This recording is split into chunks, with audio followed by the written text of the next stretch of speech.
Today we're looking at the Birdsville, which is one of their more open motorhomes.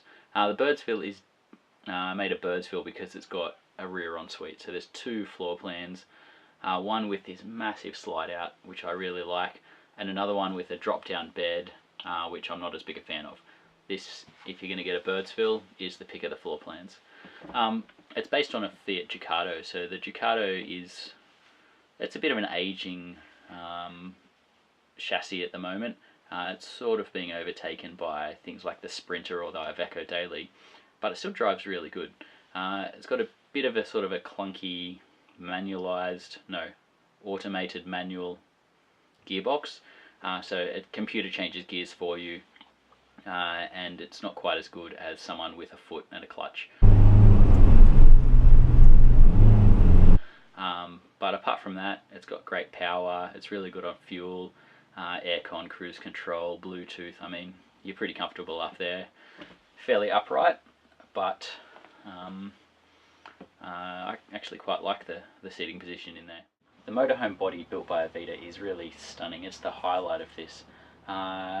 Their workmanship and sort of attention to quality design is spectacular, and it's really taken a step forward since they changed their name to Avida.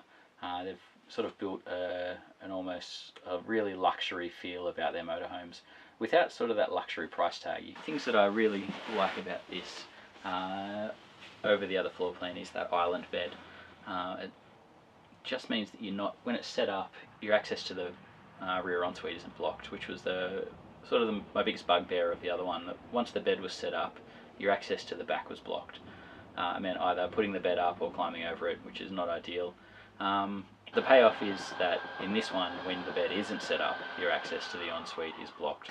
But considering that's usually only when you're driving, that's far less time with that walkway blocked. It also means you've got like a really long kitchen in this one. So we've got a drop down bench bit there, and the counter stretches all the way to the back, as you can see.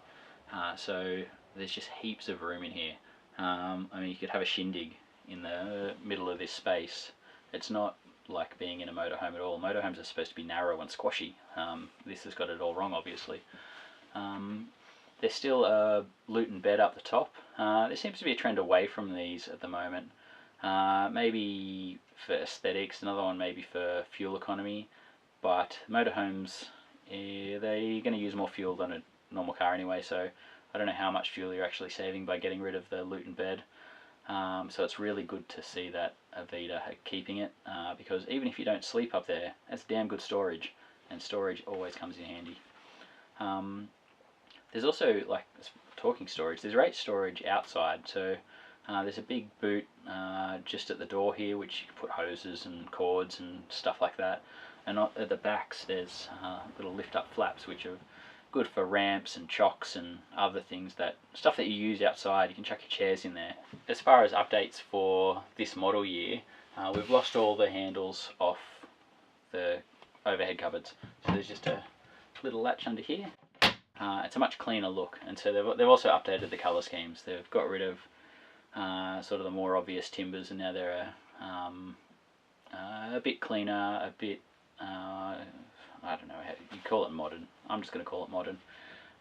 They've also moved all of the electronics and all of the switches into one panel just above the door, and that's one centralizes all of your controls. So the slide outs up there, you're turning on your water, your power, monitoring your batteries.